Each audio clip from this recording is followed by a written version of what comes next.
So, hi and hello everyone. Welcome to newspaper analysis and current affairs discussion. Okay. So, like I have promised, these discussions are going to help you in all of your current affairs. Okay. So, I'm not just restricting myself towards only Hindu paper. I'm also taking newspaper analysis from the various other papers, ORF, Indian Express, or anything from wherever I get very important content that is most important for this exam. I'm picking those things. Okay. I'm using Hindu and Indian Express as reference things, but I will also get into the down to earth as well as other magazines like Kurukshetra and Yojana to cover current affairs in a holistic manner. Okay. So every time we will try to get into deeper in some of the topics so that as we proceed, we will get clarity on each and every topic. We cannot deal with each and every newspaper issue in detail every day. Okay, so like in the last session, in the previous session, we have covered the newspaper analysis about the IMF. So like this, we will be taking up some particular topic where we are getting into very detail in the topic. Later on in the other areas, we will be trying to cover what are the things that are happening in various days, like how the matter is progressing. This is what we try to understand. Okay, chalo. Let's try to start our discussion. So the most important thing that I want to talk about today is geospatial data misuse. You might have seen this thing during the terror attack. So it is widely reported by the print media, print news. Okay, the print news which you will be watching the videos also. Okay, the print they have both the print as well as the like YouTube channel. Okay, they have reported this channel, the print channel have reported that terrorists before attacking at the Pahalgam, they have captured the geospatial information. Like for suppose if I need to know any location, so what do I do? So I will try to capture the images, right? So in order to attack that particular area, it is said that by the this printer, okay, they have said that the terrorists have purchased this geospatial data. Now we are not sure how much the truth in this, but definitely this is the possibility, very important possibility. So before the attack, the terrorists have purchased this geospatial data. Now they have also found a kind of link. There is a Pakistani American company. Okay, they have, okay, this is called something. Okay, they have some kind of company like a BSI, and there is another important US based company called Maxar. Now, these are the companies involved in providing the geospatial data. So you all might be knowing there will be satellites present in the space. Okay, right? We also have the Cartosat. What do they do? Even in the recent ABBS exam, they have asked resource set, right? Various applications in the this remote sensing satellite and their various applications in the resource management and all. So basically, these are the satellites that are present in the space. They are watching. Okay, they are observing the Earth surface. Okay, so they will send some kind of radiations. These radiations reflect back towards the satellite and finally they will generate the image. So they will get to know in detail about the Earth surface. So it can be about the surface of the Earth, like resources, like say your forest cover, your vegetation, all those things. At the same time, it can also give information about the various types of the both natural as well as a man-made landform. Now, through these images, through this geospatial data, one can understand what kind of establishments are present in that particular location, what kind of tourist spot is there, what kind of military spots are there. Okay, all these kind of informations can be captured. And the major company that is handling is a US company. Now it is said that recently, a Pakistan company has tied up with this US company. So it is said that this Pakistan company might be getting the data from this US company and they are selling it to the terrorist. This is the thing that is going on in the news, and that is possible. There is such kind of possibility also. Okay, so this is why this becomes very important concept for the upcoming exam. This recent conflict that has happened between India and Pakistan was not the conventional kind of warfare. It is tech-driven warfare. You might have seen everything. A kind of drone attacks were happening, right? So military, like manpower involvement or movement is very minimal. It was primarily driven by the technology. Various social media messages, AI generated messages, fake messages were also happening all over the social media, right? All the false informations. Now see, can you see here this geospatial data misuse? So in this way, this is a completely new era, tech-oriented war, where electronic devices, geospatial data, AI related information, big data, everything has been put to use, radars, everything, right?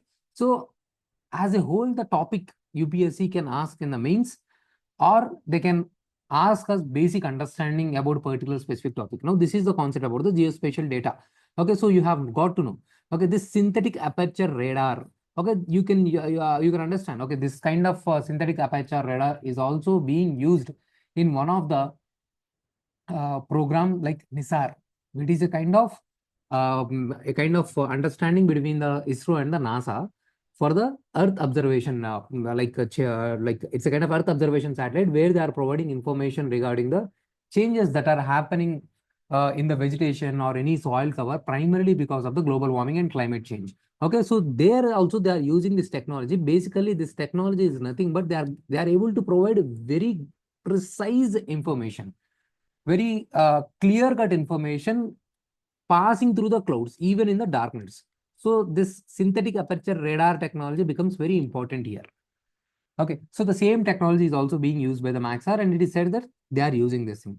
So what is needed here? So even India also uses these services. Okay, so now it is very important for the Indian government to put global pressure on these two lines: geospatial shutter control and also geospatial user regulation. What does it mean? So there should be some kind of know your customer. Whenever the company is selling the data, they should know clearly who is the one that purchasing this information. And there should be some kind of masking up of information. Very important areas has to be masked. That means it should not be sold out.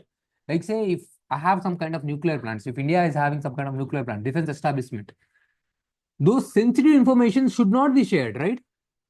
It should be hidden. Okay. And such a kind of activities are already possible. Recently, in the Ukraine crisis, USA has denied Ukraine some sensitive geospatial data. Okay. So India can also utilize the same amount of global pressure to put restrictions on the Pakistan or other for such kind of usage in the future. Okay. So there is a need for geospatial shutter control as well as a geospatial user regulation. Okay. There itself I have given certain suggestions. Some diplomatic measures are needed. Okay. So request the US and France to help to restrict this imaginary. Okay. Ministry of Home Affairs should work with Interpol members to identify and to gather who is the one that are using this information, who are those non-state actors. So some kind of global regulation should be there.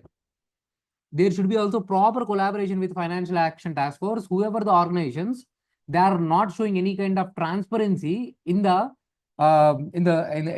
financial information. Basically, like say every country should keep their information open whenever that is asked, like how their finances are not being misused for the money laundering purposes or terror financing.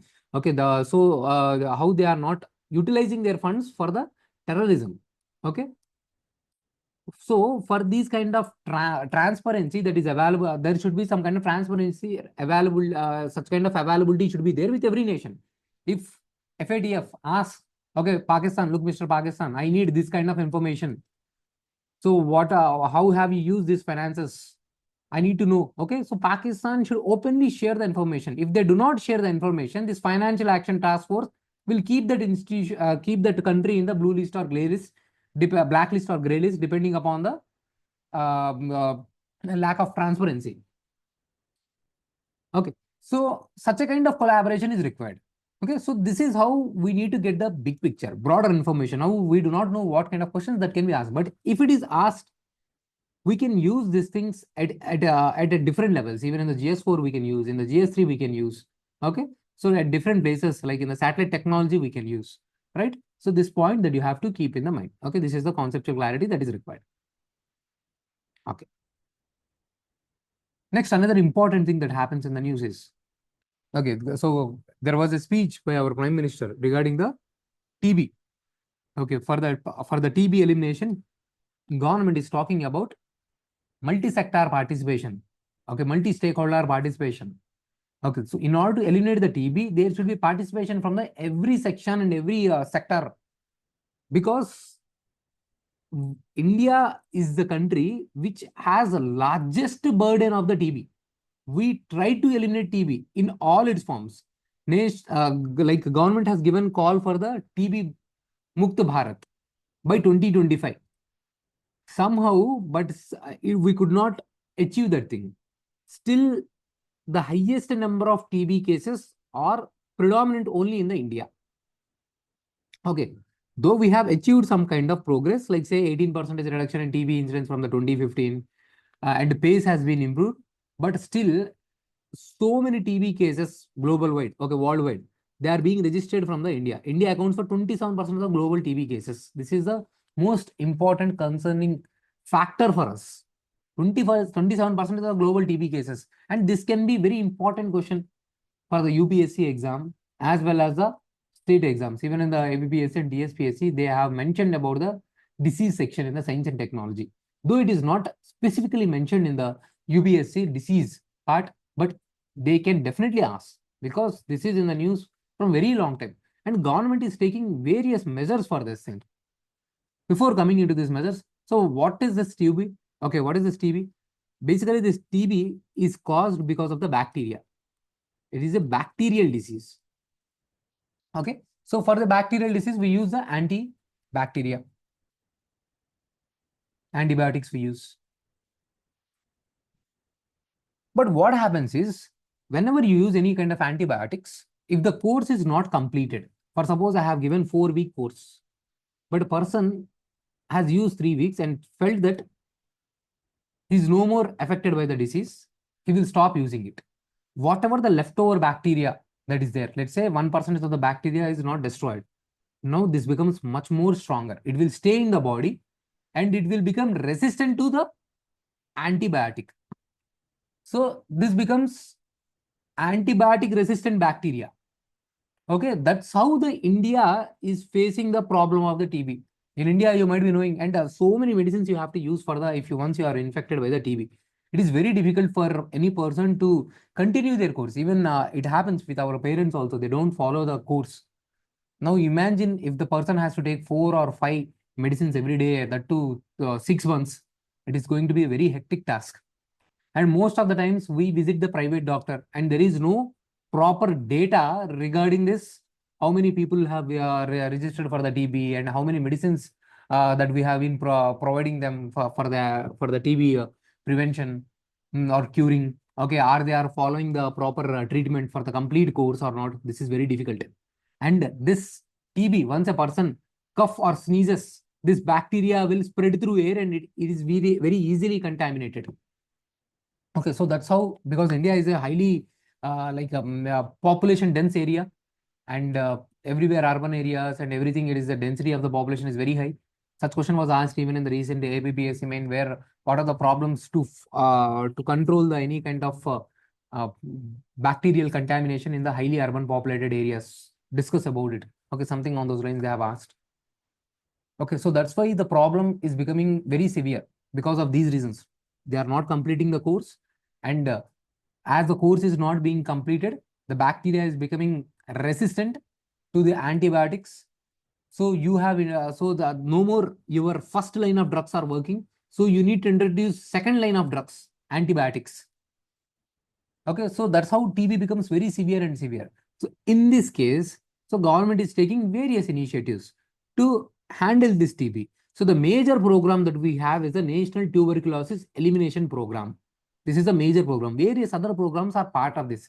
Even this Pradhan Mantri TB Mukt Bharat Abhiyan. In this major initiative is, previously I was talking about the people-to-people approach involving the community participation. So all those people-to-people coordination, coordination between the government and the private hospitals. Okay, community-based support is mentioned in this Pradhan Mantri TB Mukt Bharat Abhiyan. And now, whenever a person get affected by the TB, his immunity will be very low. So in order to eat proper food, government is also providing him some kind of nutritional allowance. So the person will receive 1000 rupees per month under the Nikshay Poshan Abhiyan. So all these things are handled under the on the Nikshay portal. Okay.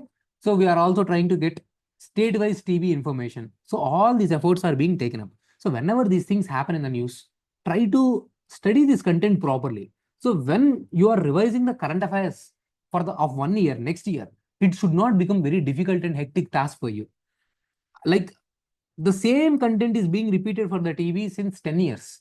There is no much additional information. So once you learn these 4 or 5 initiatives, there is nothing much change in this thing. So I have remembered 27% of the global TB cases for now. Okay. So we have 2.5 new cases, 2.5% of new cases in the drug resistant TB. And then I will remember these 5 initiatives. That's it.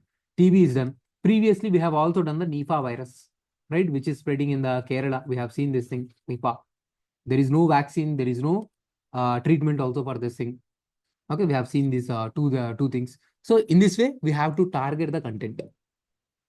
Okay, we have also target of the UN to eliminate the TB by 2030. India made a target to eliminate it by 2025, but somehow we are not able to achieve this thing.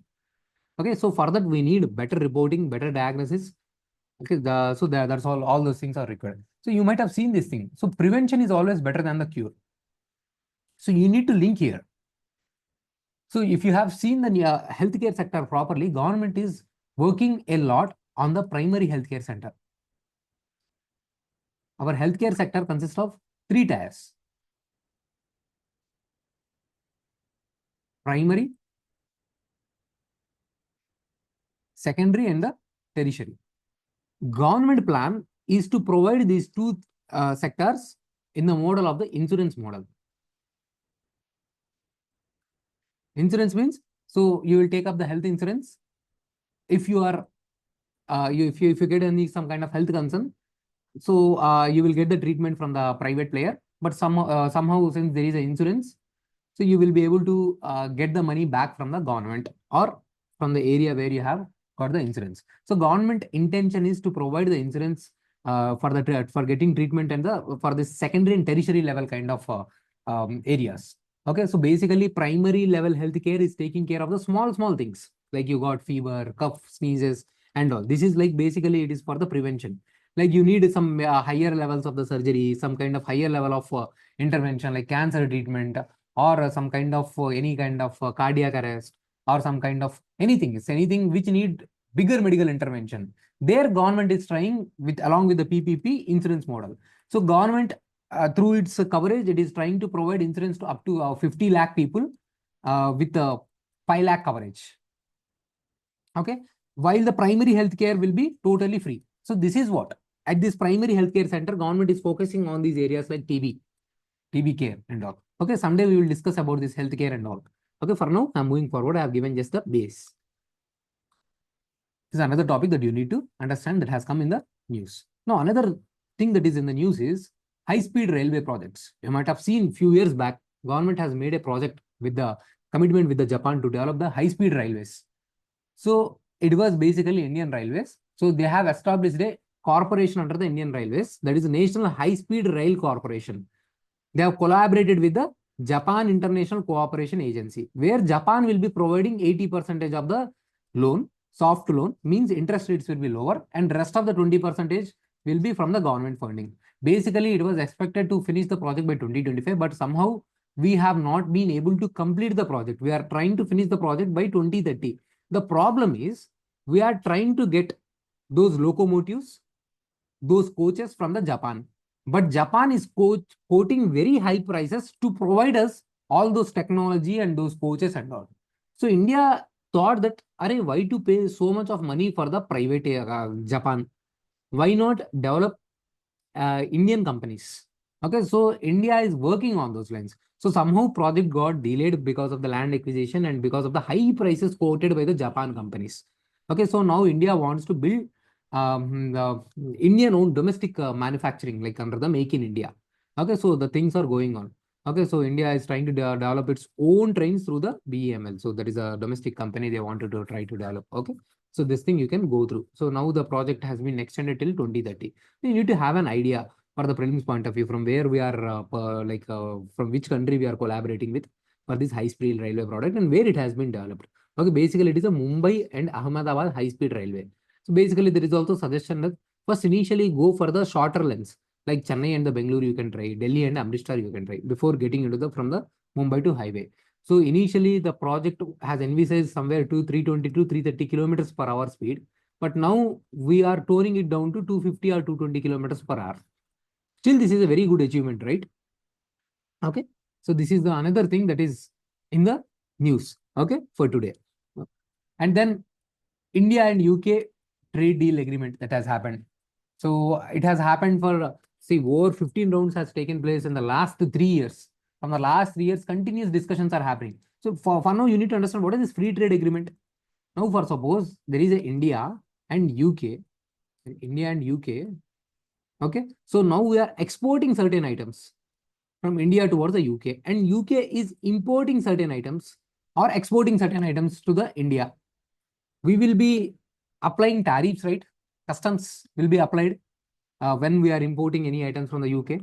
And in the same way, UK also applies some kind of taxes. Now, free trade agreement means India and UK will sit and they will discuss what should be the taxes. Basically, they try to reduce the taxes and they will try to facilitate lower taxes and facilitate the movement of the goods and services between these two countries.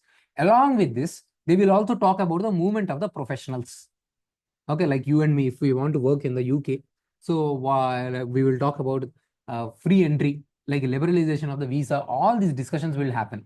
Okay, in this way, a very good, decent deal has been finalized between the India and UK.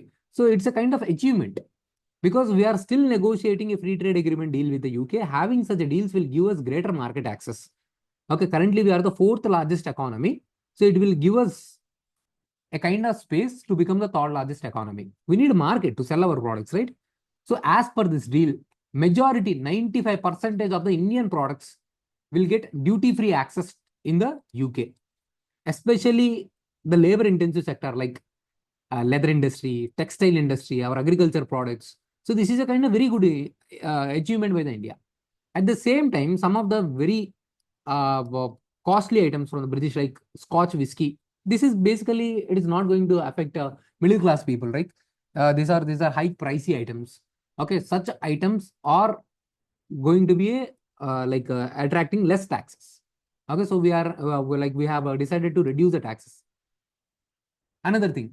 Okay, so we have also simplified the mobility of the professionals. If there is a kind of temporary mobility of the Indian employees, they want to move into the UK for the temporary work. This thing has been also simplified with this trade deal. Okay, and another thing. Okay, so basically, whenever let's say a person from India is working in the UK, as per their policy, they have to contribute to their national health insurance. But the person from India say, Arey, I will not get benefits anyway because I am working for 3 months only. But still UK will say, you have to contribute it. This used to be there for every country. Now they have made a deal. Okay, no such contribution is required from the Indians. Okay, this used to be there for USA also. Somehow India has made deals with all these countries. Now we have made a deal with the UK also. So this is going to be a very good money saving for the person who has relocated to UK for the temporary time period. Okay, up to 36 months. Okay, so this is the insurance contribution up to 36 months will be delayed. So these are the 3 points only that you need to focus. Basically, our target is to increase this bilateral trade, okay, up to 25.5 billion pounds. This is another point that has to be known based on the current affairs. Okay, so certain things, certain ethical examples based on the news. Okay, so see, there was some kind of sexual assault has happened. These things frequently I hear in the news. Unfortunately, college students, teenage students, okay, they will be trapped. They will be molested, and their videos will be recorded, and they will use those videos to blackmail those kids, basically college students. They will not be having that kind of courage in India to report the crimes. Okay, these kind of unfortunate events are happening. And like even in the Madhya Pradesh recently, okay, like there is a gang who were raping some hundreds of girls. Same thing has happened even in the Tamil Nadu. So some girl student has reported it and crime came out. But unfortunate stupid event that has happened is while reporting the crime, some district superintendent of police, who is a very senior civil servant, he has named about the victim. This should not happen. No, this has to be given in the ethics example. Okay, so how can you do the justice when you are doing these kind of activities? How can people trust you? The people should be able to trust civil servant. The civil servant should look more loving. The civil servant should look like a kind of brother, family person. If you are doing these kind of activities, how can the woman can report the crime? This is one example. You have to show it in the like ethics. Okay, you should bring the examples from your newspapers. Okay, so another thing. Okay, so in the Assam, they are trying some kind of fake information saying that they have these kind of powers, healing powers and all. Basically, the state government has some kind of law to deal with these kind of things. Arrest of the project coordinator of Golaghat Baptist Church under the Assam Healing Prevention of Evil Practices Act. So you can suggest such a kind of legal system is required in every state. If any person in any state, you might be seeing this thing, okay, some Baba or some kind of some kind of some any from any religion, okay, from any religion, any kind of religious person, okay, claiming he can solve these things, he can heal these things, and unnecessarily exploiting the people. Okay, in those cases, there should be a proper law and awareness should be given to the people also to not believe in those things. So education or outreach is the most important thing. Okay, can you see here? This is a very beautiful thing. One of the you should not mention the name. Okay, so one of the MLA. Okay, he has given a speech about the Muslim community, saying that they are the people responsible for the vandalizing the temple. But temple management has apologized, and they say that we do not believe in such a kind of uh, identity politics. Okay, there should be a communal harmony, and we apologize. We should live in peace. We should live together. So this is the real India. Okay, there should not be such a kind of enmity in people. There should be a kind of tolerance present between the people, right? This is what it is required. This will be asked what kind of how the tolerance play the role. How do you think the India can remain secular for the so long time, and how can India remain secular for the future? You have to mention these kind of examples in the ethics. Okay, so these are the things that are in the newspaper, and also okay, this thing you might have also seen. For in order to vote, you will get the voter ID card. Okay, but like various state governments have reported that their names are missing in the this electoral list. Okay, so election commission is trying to reform this thing. Many kind of misuse that are happening, that is happening. So India election commission is going through those things. Reformation is happening, and this is a continuous process. Let me see what more news comes in that area. Okay, in the previous session, I have discussed about the IMF. In this session, I have tried to take up the World Bank because we know though we have three institutions under the Bretton Woods. Okay, post World War II, three institutions have come into the picture. What are those three? One is the IMF. Basically, it is like your RBI, which is taking care of your money supply. And second thing, you have the World Bank. Basically, it's a kind of SBI you can think of. It's a kind of global bank who are trying to provide soft loans for the reconstruction and the redevelopment. Okay, another thing is GATS, which later on converted to the WTO. Basically, its purpose is to provide such kind of free trade in entire world. Currently, we have made a free trade with the UK. So basically, this WTO intention is to provide such a kind of free trade in entire world, so that there is a promotion of exports. Okay, wherever there is a best product, okay, that is being exported in the areas where it is not available. So to facilitate the trade, there is a WTO, which can benefit the every nation. We have discussed about the IMF. Please, I want you to revise the previous session and revise this IMF content. And now we need to see the World Bank. So whenever we see World Bank and IMF, basically you need to understand one thing is they are EU and US dominated. They take decision they take decision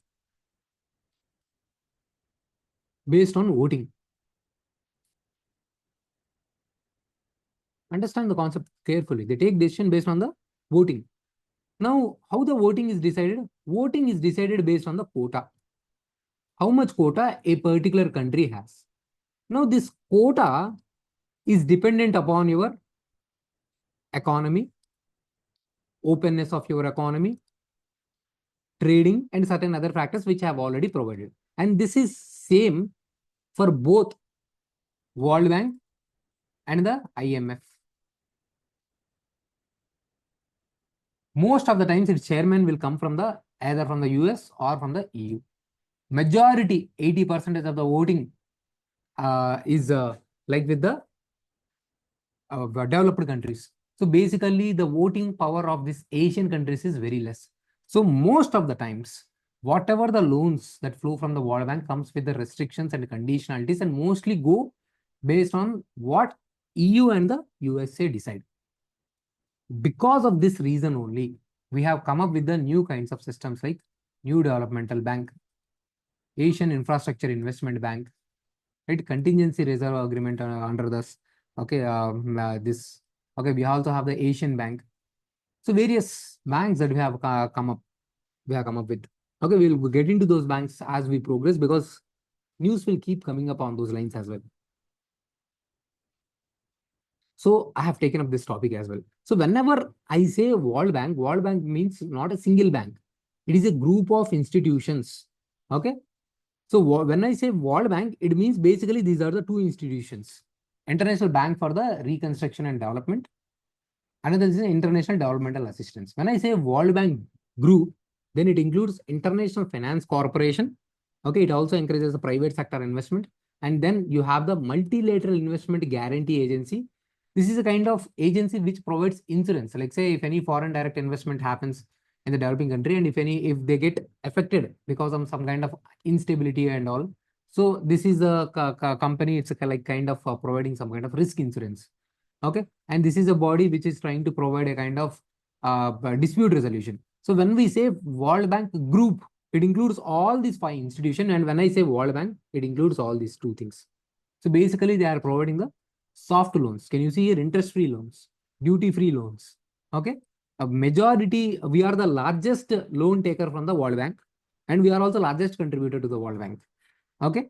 So that is a point that you need to remember. And World Bank releases, these are the major reports: Global Economic Prospects, World Development Report, Ease of Doing Business Report, Global Monitoring Report, Global Financial Development Report.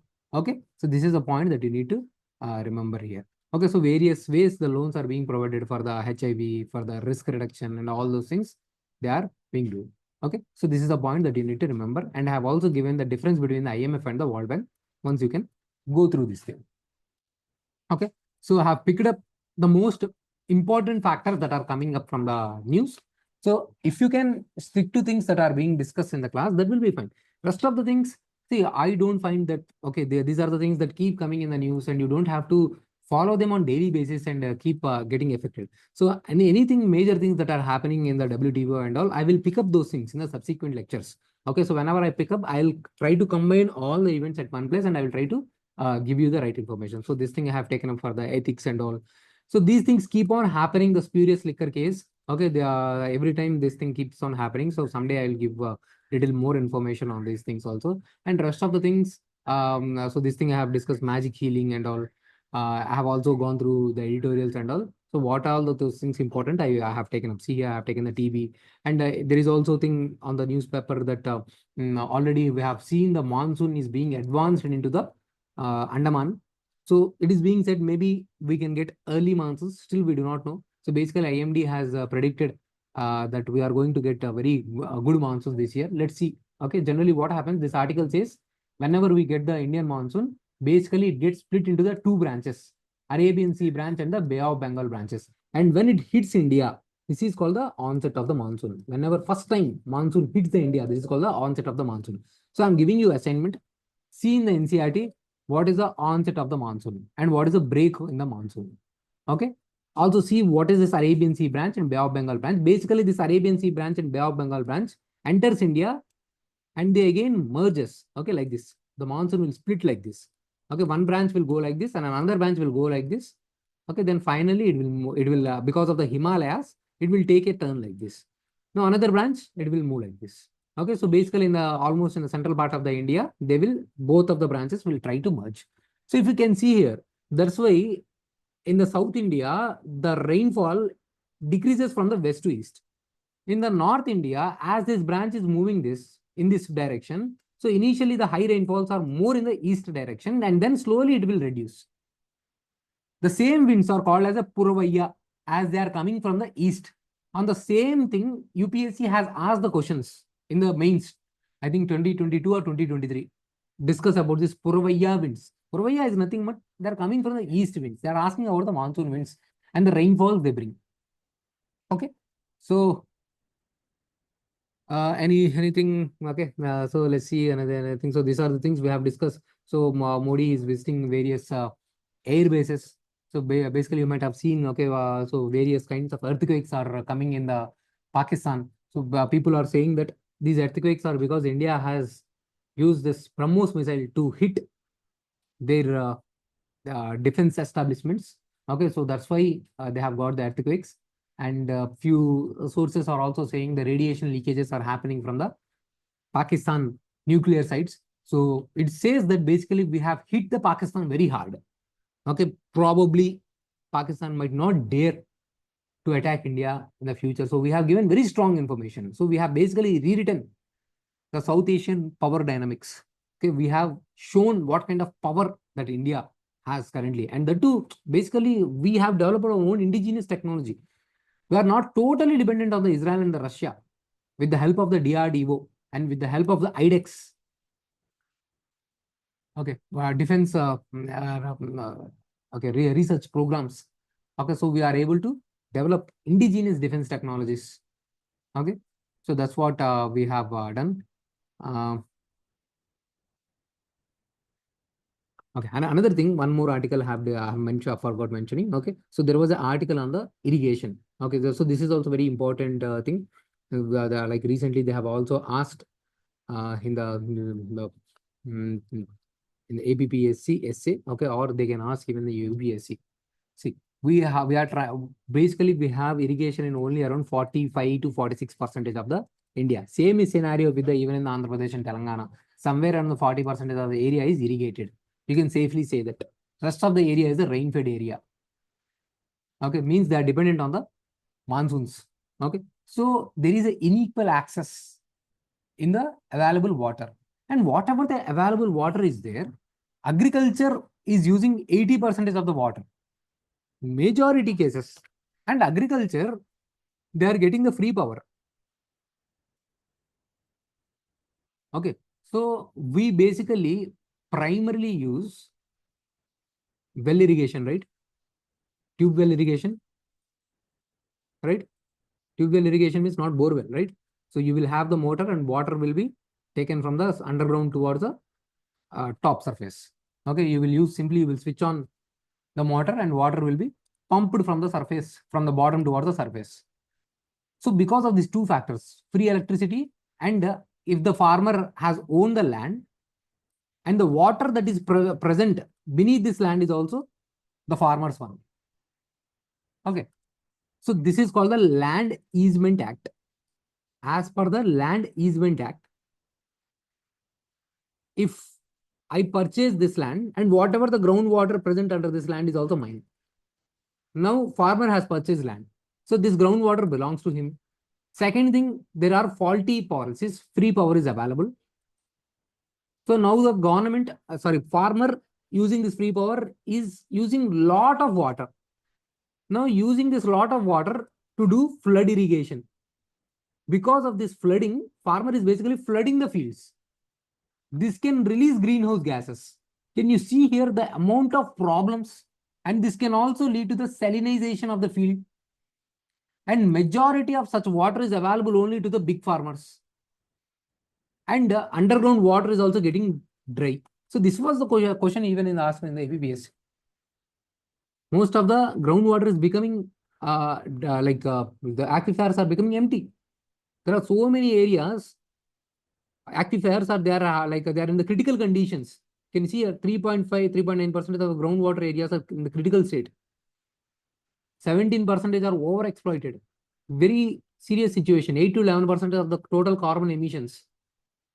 So that's where we need to have the sustainable reforms in the irrigation sector.